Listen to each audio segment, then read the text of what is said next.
Spending a vacation on a cruise ship is a dream come true to many. However, it is not something affordable to most people out there as well. That's because cruise ships are so expensive. When ordinary travelers first look at expedition cruise choices, they are sometimes surprised by the prices. They inquire, how come it's so expensive? The size of cruise ships is increasing, and uglier, depending on whom you ask. Cruise lines want their ships to have eye-catching facilities and activities. And each ship is becoming crammed with restaurants, pools, entertainment spaces, and other attractions. Adding a new ship to a cruise line's fleet is notoriously expensive. How much do cruise ships cost, though? And why are they so pricey in the first place? What are the prices of cruise ships? Do you ever wonder what it takes to design and construct a world-class cruise ship? To accomplish that you'd need more than $1 billion. The Harmony of the Seas, the world's biggest cruise ship, cost Royal Caribbean an estimated $1.35 billion to build, including 2,747 cabins, robot bartenders, a Starbucks cafe, and a handcrafted carousel. The second largest cruise ship in the world, the Allure of the Seas, is said to have cost Royal Caribbean $1.5 billion. Another Royal Caribbean ship, the Oasis of the Seas, cost $1.4 billion. Those Royal Caribbean ships are, of course, massive and luxurious. What does it cost to build a standard cruise ship? The muster station acquired and analyzed data on more than 200 cruise ship acquisitions. According to the newspaper, a ship capable of accommodating up to 500 guests costs on average $260 million. The cruise operator spent $394 million on a vessel that can accommodate 500 to 1,000 people. Then there's the $442 million expense of a ship that can carry 1,000 to 2,000 guests. Ships get more costly as they grow in size. The average cost of a ship with 2,000 to 3,000 passengers is $555 million. The cost of the cruise ship to seat 3,000 to 4,000 guests is estimated to be over $734 million. The cruise operator will spend $937 million on a ship that can carry 4,000 to 5,000 guests. The price rises to $1.31 billion if the cruise ship needs to seat more than 5,000 people. So, what does a cruise ship cost?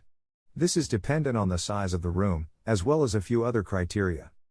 Greater than read, plane versus cruise ship on vacation. What is the best option? Greater than. Greater than learn about which one is better? What is the cost of a cruise ship? According to Us Cruising, the number of berths, or beds, influences the price of a cruise ship.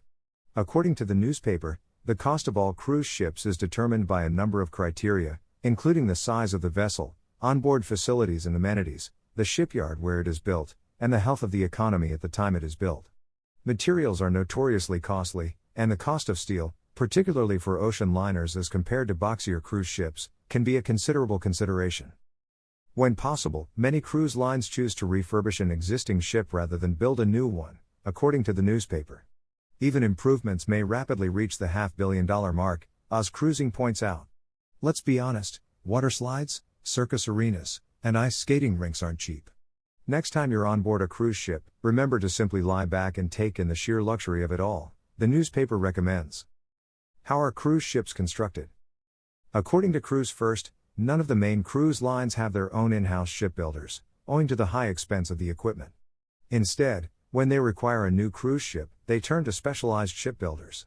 German shipbuilder Meyer Werft, STX Europe, and Italian shipbuilder Fincantieri are three of the main shipbuilders, responsible for the bulk of the world's largest cruise ships, according to the newspaper. The final of the 4 shipyards capable of building cruise ships is operated by Mitsubishi Heavy Industries. These shipbuilders have large shipyards along the shore or on rivers, and they can build a cruise ship in 12 to 18 months. However, designing the ship generally takes a year before building can begin. The ship's heaviest components, such as engines, propellers, and fuel tanks, are located in the lower decks. Engineers evenly disperse all of the weight. Cabins are manufactured separately from the rest of the ship, brought to the shipyard, and then slotted into place. Greater than read, why are cruise ships called floating hotels? Greater than. Greater than learn about concierges and front desk workers work at hotels. Is it the same for ships? Why are cruise ships so expensive? Yes, it is true that cruise ships are so expensive. However, while the solution is not straightforward, if you consider all of the factors, you will begin to ask, how do they do it for the money? Here are our top 10 reasons why adventure cruising looks to be pricey at first glance.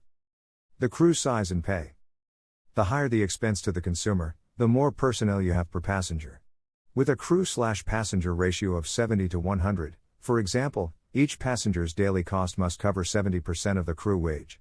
Furthermore, it's understandable that expedition crews make far more than the industry average. This is due to the fact that operating remotely with minimum downtime is extremely difficult.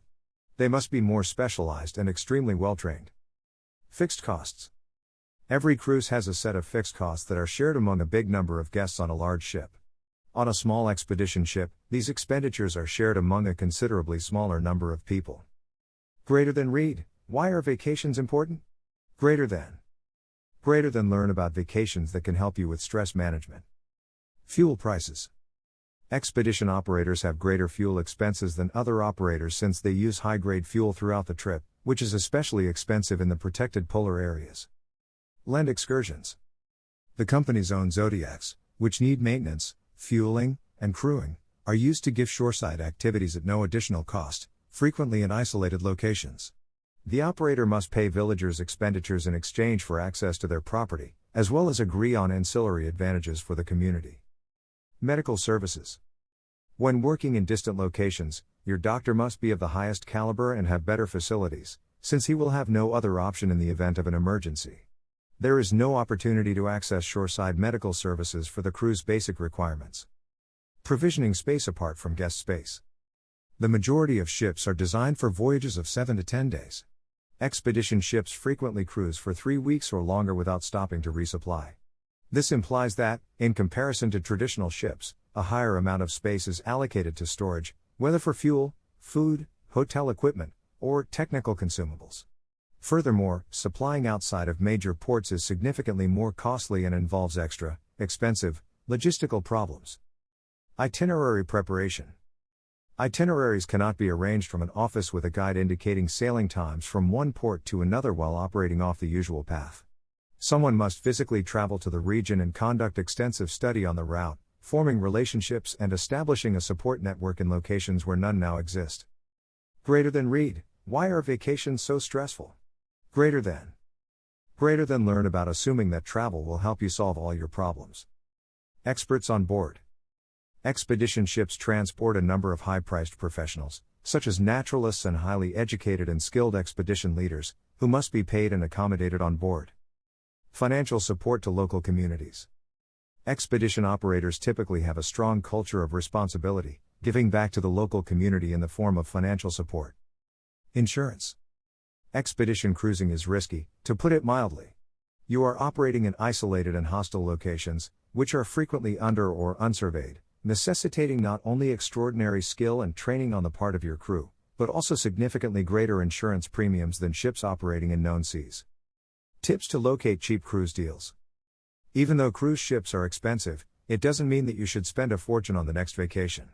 Instead, there are multiple methods available for you to locate cheap cruise deals. Here are some of them. Greater than read, how to eat healthy on vacation. Answer greater than.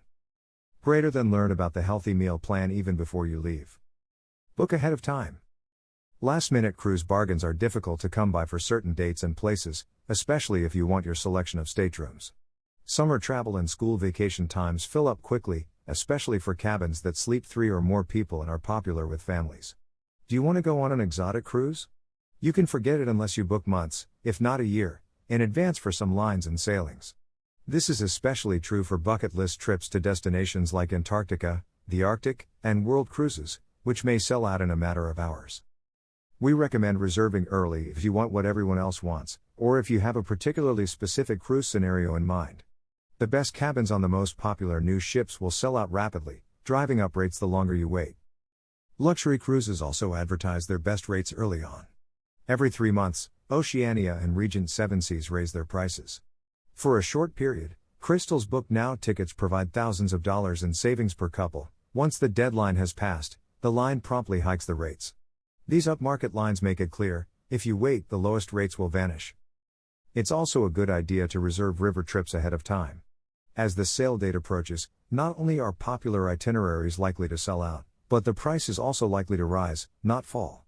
Remember that last-minute cruise bookings generally come with a price premium, which is usually an increase in airfare. Monitor the prices. Be your own best advocate when it comes to pricing. Before you book a cruise, do some research on average rates for the trip you want to take, and check back often, at least daily, to see if the price has reduced.